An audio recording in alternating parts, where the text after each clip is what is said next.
है और विकास के फैसलों में भी पीछे नहीं हटती। जिक्र हरियाणा विधानसभा के शीतकालीन सत्र का, जहां बाढ़ से प्रभावित किसानों को लेकर सरकार का स्टैंड साफ नजर आया, वहीं दूसरी तरफ हांसी को हरियाणा का 23वां जिला बनाने के फैसले ने सदन में विकास का संदेश भी दिया।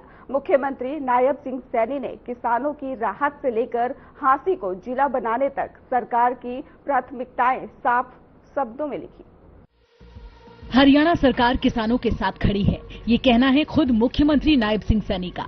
जिक्र हरियाणा विधानसभा के शीतकालीन सत्र का, जहां बाढ़ से प्रभावित इलाकों को लेकर नायब सरकार ने सिर्फ कागजी दावे नहीं किए, बल्कि मुख्यमंत्री खुद जमीनी हकीकत को सदन के पटल पर रखते हुए उन्होंने कहा, किसानों से बात की गई, हर शिकायत की जांच करवाई, समस्याओं का हर संभव समाधान उनकी सरकार ने दिया। माननीय विपक्ष के नेता ने कहा, और लगातार क्योंकि मेरा भी क्षेत्र रहा है माननीय अध्यक्ष जी, वो मैं खुद उस क्षेत्र के अंदर गया हूं, बाढ़ के समय के अंदर गया हूं, एक एक गांव में गया हूं।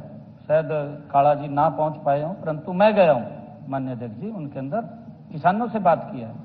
जो ये एरिया की बात अभी कर रहे हैं रेत उठान की, वहां हमने अपनी टीम भेजी भी, अगर किसी किसान के खेत में ज्यादा रेत आ गया उसको उठाने की हम परमिशन देंगे, परंतु रेत ज्यादा नहीं है, वो भी रिवर बेड में है, जो उसकी बाउंड्री होती है माननीय अध्यक्ष जी, उस बाउंड्री के अंदर वो खेत है जिसके अंदर वो आया, उसका हमने मुआवजा दिया है। मुख्यमंत्री नायब सिंह सैनी ने ये साफ किया कि हरियाणा सरकार बाढ़ प्रभावित इलाकों की स्थिति को पूरी गंभीरता से ले रही है। मुख्यमंत्री खुद प्रभावित क्षेत्रों में गए, किसानों से संवाद किया, अधिकारियों को मौके पर भेजा। बाढ़ की वजह से खेतों की शिकायतों को लेकर सरकार ने विशेष टीमें गठित की। स्पष्ट निर्देश दिए गए, अगर किसी को नुकसान हुआ है, उनके खेत में अत्यधिक रेत जमा हुई है, तो उसके उठान की सरकार पूरी अनुमति देगी।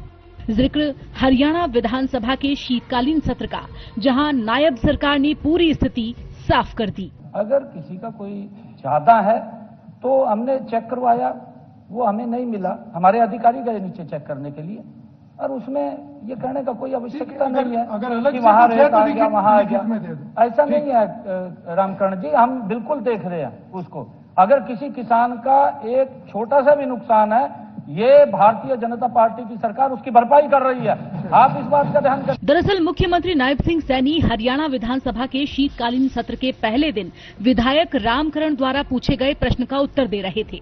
उन्होंने साफ शब्दों में कहा, सरकार ने पूरी स्थिति को क्रॉस चेक करवाया है, कहीं भी रेत की अधिकता नहीं पाई गई। मुख्यमंत्री ने बताया, जांच के दौरान ये पाया गया कि खेतों में अत्यधिक रेत नहीं आई।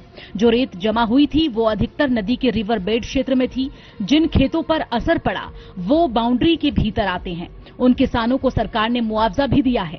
हर शिकायत की फील्ड लेवल पर जांच करवाई गई ताकि किसी भी किसान के साथ अन्याय न हो। वहीं दूसरे दिन सीएम नायब सिंह सैनी का सदन में शायराना अंदाज देखने को मिला। उन्होंने सदन में शायराना लहजे में विपक्ष पर जमकर निशाना साधा, जिससे सदन में हल्की गहमा गहमी भी देखने को मिली। अविश्वास प्रस्ताव के नोटिस को ध्यान से पढ़ा। मैंने नोटिस मंगवाया तुरंत माननीय अध्यक्ष जी, मैंने उसको पढ़ा भी।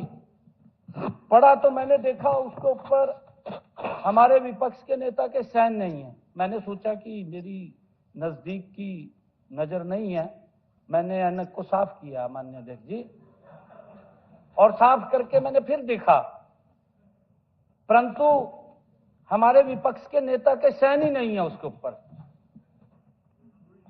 नहीं, देखिए, या तो हमारे विपक्ष के नेता अभी भी अपने आप को विपक्ष का नेता ही नहीं मान रहे। मुझे एक शेर याद आ रहा है, लाओ तो कत्लनामा मेरा, लाओ तो कत्लनामा मेरा, मैं भी देख लूं किस किस की मोहर है, सरे मजर लगी हुई है। माननीय अध्यक्ष जी, मैंने इस प्रस्ताव पर हुए हस्ताक्षरों को ध्यान से देखा, किस किस के साइन हुए हैं, किस किस की मोहर लगी हुई है, मैंने पूरा ध्यान से देखा। मुझे उसमें हुड्डा साहब के कहीं भी हस्ताक्षर दिखाई नहीं दिए। के क्रियाकलापों को नकार दिया है। ये फ्रस्ट्रेशन में है और फ्रस्ट्रेशन में कुछ तो कुछ बोलते रहते हैं। इनके पास मुद्दा नहीं है। ये हैरानी की बात है वोट चोरी लेकर घूम रहे। माननीय अध्यक्ष जी, हर व्यक्ति को अपना अधिकार है वोट देने का, और ये वोट चोरी की बात करी जा रही है। लोगों ने इनको नकार दिया, इनकी नीतियों को नकार दिया। माननीय अध्यक्ष जी, यही नहीं, सीएम नायब सिंह सैनी ने कांग्रेस के आरोपों पर जबरदस्त पलटवार किया। वहीं हाल ही में हांसी को हरियाणा का 23वां जिला बनाने की घोषणा पर मुख्यमंत्री नायब सिंह सैनी का सदन में आभार जताया गया। विधायक विनोद भयाना ने कहा, हांसी के लोग खुश हैं, इस खुशी का कारण मुख्यमंत्री नायब सिंह सैनी है। हरियाणा प्रदेश के यशस्वी, कर्मठ, दूरदर्शी एवं जन भावनाओं के प्रति सदैव संवेदनशील माननीय मुख्यमंत्री श्री नायब सिंह सैनी जी का हृदय से आभार व्यक्त करता हूं। माननीय अध्यक्ष महोदय, विगत 16 दिसंबर 2025 को हांसी की ऐतिहासिक धरती पर आयोजित हांसी विकास रैली के दौरान माननीय मुख्यमंत्री जी ने हांसी को जिला बनाए जाने की घोषणा कर न केवल हांसी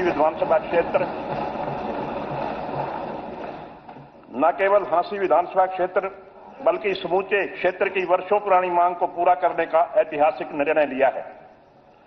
यह घोषणा केवल एक प्रशासनिक निर्णय नहीं है, बल्कि यह हांसी की जनता के विश्वास, संघर्ष और उम्मीदों का सम्मान है। अध्यक्ष महोदय, इस अवसर पर मैं पूर्व मुख्यमंत्री श्री मनोहर लाल जी का भी विशेष रूप से धन्यवाद करता हूं, जिन्होंने 2017 में हांसी को पुलिस जिला का दर्जा देकर इससे भविष्य की जिला बनाने की मजबूत आधारशिला रखी थी। आदरणीय अध्यक्ष महोदय, मैं इस विषय में इस भावना को व्यक्त करते हुए 2 पंक्तियां निवेदन करना चाहूंगा।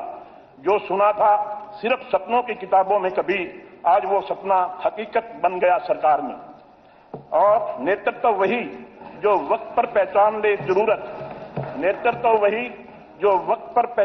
जरूरत, हांसी को जिला बनाकर आपने इतिहास रच दिया। कुल मिलाकर नायब सरकार की रीति और नीति दोनों साफ हैं। नायब सरकार का विजन पूरी तरह क्लियर एंड कट है कि एक तरफ बाढ़ से प्रभावित किसानों को राहत, जांच, मुआवजा, तो दूसरी तरफ हांसी को 23वां जिला बनाकर विकास को नई दिशा। सरकार का संदेश बिल्कुल साफ है, चाहे किसान का संकट हो या क्षेत्र का विकास, हरियाणा सरकार फैसले लेती है और उन्हें जमीन पर उतारती है। किसान हित और क्षेत्रीय विकास दोनों ही नायब सरकार की प्राथमिकता में सबसे ऊपर हैं। कुल मिलाकर नायब सरकार का विजन पूरी तरह साफ और जमीन से जुड़ा हुआ है। एक तरफ बाढ़ से प्रभावित किसानों को राहत, तो दूसरी तरफ हांसी को 23वां जिला बनाकर विकास को नई दिशा। फिलहाल हरियाणा डायरी में इतना ही। नमस्कार।